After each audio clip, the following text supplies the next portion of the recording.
Once again welcome back to KCS classes. KCS ക്ലാസ്സസിന്റെ മറ്റൊരു പുതിയ വീഡിയോയിലേക്ക് എല്ലാവർക്കും സ്വാഗതം. This is Kiran CS. Sreenarayana ഒരു ഓപ്പൺ യൂണിവേഴ്സിറ്റി ഡിഗ്രി അതുപോലെ തന്നെ PG സ്റ്റുഡൻസിന് അവരുടെ അസൈൻമെന്റ് സബ്മിറ്റ് ചെയ്യേണ്ട ഡേറ്റ് ഇന്നലെ പബ്ലിഷ് ചെയ്തിട്ടുണ്ടായിരുന്നു. 4-ാം തീയതി മുതൽ 14-ാം തീയതി വരെയാണ് സബ്മിറ്റ് ചെയ്യാനുള്ള ഡേറ്റ് തന്നിട്ടുള്ളത്.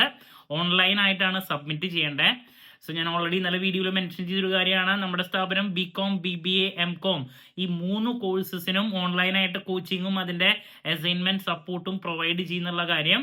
സോ നിങ്ങൾക്ക് അസൈൻമെൻറ്റ് സപ്പോർട്ടും അതുപോലെ തന്നെ ക്ലാസ്സിനും ജോയിൻ ചെയ്യാൻ താല്പര്യമുണ്ടെങ്കിൽ ഡിസ്ക്രിപ്ഷൻ ബോക്സിലുള്ള എൻ്റെ വാട്സപ്പ് നമ്പറിൽ കോൺടാക്ട് ചെയ്യാം. ഇതൊക്കെ ആക്സസ് ചെയ്യാൻ സാധിക്കും കേട്ടോ.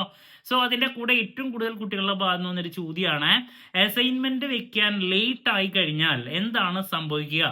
നമ്മൾ എന്തെങ്കിലും ഫൈൻ അടയ്ക്കേണ്ടതായിട്ട് വരുമോ?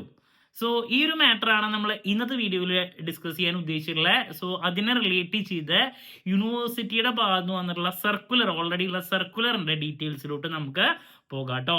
എത്രയാണ് നിങ്ങൾ ലേറ്റ് ഫീ ആയിട്ട് അടയ്ക്കേണ്ടതായിട്ട് വരാമെന്നുള്ളതിൽ കറക്റ്റായിട്ട് മെൻഷൻ ചെയ്തിട്ടുണ്ട്. ഓക്കെ, സോ ഇതാണ് ആ സർക്കുലർ. ശ്രീനാരായണ ഒരു ഓപ്പൺ സർവകലാശാല പരീക്ഷാ വിഭാഗം UG PG പ്രോഗ്രാമുകൾ നിരന്തര മൂല്യനിർണ്ണയം, നിങ്ങളുടെ ഇന്റർണൽ മാർക്സിന്റെ കാര്യമാണ് പറയുന്നത്.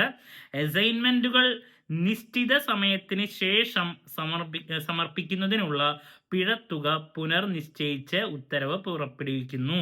ഇതാണ് ഓൾറെഡി ഉള്ള ഉത്തരവ്. സോ ഈ ഉത്തരവ് പ്രകാരം UG PG പ്രോഗ്രാമുകളുടെ അസൈൻമെന്റുകൾ നിശ്ചിത സമയത്തിനു ശേഷം സമർപ്പിക്കുന്നതിനുള്ള പിഴത്തുക നിശ്ചയിച്ച് നടപ്പിലാക്കിയിരിക്കുന്നു. സോ ഇത് പ്രകാരം ഇതനുസരിച്ച് കോഴ്സ് 1-ന് 2 അസൈൻമെന്റുകളാണ് നമുക്ക് സമർപ്പിക്കേണ്ടത്. സോ അവസാന തീയതിക്ക് ശേഷം സമർപ്പിക്കുന്നവർക്ക് പരീക്ഷാ നോട്ടിഫിക്കേഷൻ തീയതി വരെ അസൈൻമെന്റ് 1-ന്, അപ്പം എന്താണ് ഇത് പ്രകാരം അസൈൻമെന്റുകൾ സമർപ്പിക്കുന്നതിനുള്ള അവസാന തീയതിക്ക് ശേഷം എന്ന് വെച്ചാൽ 14-ാം തീയതിക്ക് ശേഷം ശേഷം സമർപ്പിക്കുന്നവർക്ക് പരീക്ഷാ നോട്ടിഫിക്കേഷൻ വരുമല്ലോ യൂണിവേഴ്സിറ്റിയുടെ ഭാഗത്തുനിന്ന്. സോ പരീക്ഷാ നോട്ടിഫിക്കേഷൻ തീയതി വരെ അസൈൻമെന്റ് 1-ന് 100 രൂപ, കോഴ്സിന് 200 രൂപ ലേറ്റ് ഫീ ആയും, അതിനുശേഷം പ്രോഗ്രാം കാലാവധിക്കുള്ളിൽ സൂപ്പർ ലേറ്റ് ഫീ ആയിട്ട് അസൈൻമെന്റ് 1-ന് പ്രോഗ്രാം ഈ എക്സാമിന്റെ നോട്ടിഫിക്കേഷൻ വന്നിട്ട് സബ്മിറ്റ് ചെയ്തില്ല, പിന്നെ അതിനുശേഷം പ്രോഗ്രാം കാലാവധിക്കുള്ളിൽ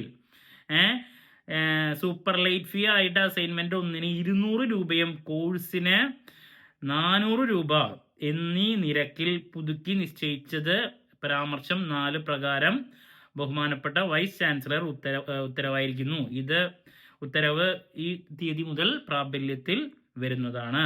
അപ്പോൾ ഇങ്ങനെ നമുക്ക് നിശ്ചയിച്ച സമയം പറഞ്ഞിട്ടുണ്ട്, 4-ാം തീയതി മുതൽ 14-ാം തീയതി വരെ. അതിനുശേഷം വെക്കുകയാണെങ്കിൽ വരുന്ന ഫീ പറഞ്ഞു എക്സാം നോട്ടിഫിക്കേഷൻ വരെ. ദെൻ അത് കഴിഞ്ഞാൽ ഉണ്ടാകുന്നതും ഇതിൽ പറഞ്ഞിട്ടുണ്ട്. അപ്പോൾ ക്ലാരിറ്റി കിട്ടിയെന്ന് പ്രതീക്ഷിക്കുന്നു. അപ്പോൾ ഇങ്ങനെ ലേറ്റ് ഫീലേക്ക് ഒന്നും പോകാതിരിക്കാൻ വേണ്ടിയിട്ട് ട്രൈ ചെയ്യുക. അങ്ങനെ ലേറ്റ് ആയിട്ട് വെക്കുമ്പോഴും ഈ പറയുന്ന മാർക്കിലും ഈ ബുദ്ധിമുട്ടുകളൊക്കെ വരാനുള്ള സാധ്യതയുണ്ട്. അപ്പോൾ നമുക്ക് നല്ല മാർക്സും കാര്യങ്ങളൊക്കെ കിട്ടണമെങ്കിൽ ഇൻ ടൈമിൽ ഇതൊക്കെ സബ്മിറ്റ് ചെയ്യാൻ ശ്രമിക്കുക കേട്ടോ. അത് ഓൺലൈനായിട്ടാണ് സബ്മിറ്റ് ചെയ്യേണ്ടത്.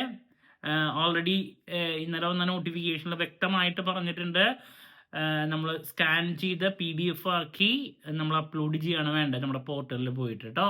അതിന് നിശ്ചിത സൈസും പറഞ്ഞിട്ടുണ്ട്, അതിൽ തന്നെ ചെയ്യാൻ ശ്രമിക്കുക. എന്ത് ഡൗട്ട് ഉണ്ടെങ്കിലും കമൻറ്റ് ചെയ്യുക, അതിനുള്ള മറുപടി ഞാൻ വീഡിയോസിലൂടെ നൽകുന്നതായിരിക്കും. മറ്റൊരു വീഡിയോയുമായി വീണ്ടും കാണാമെന്നുള്ള പ്രതീക്ഷയോടെ നിർത്തുന്നു. This is Kiran CS signing off. Have a nice day. Thank U.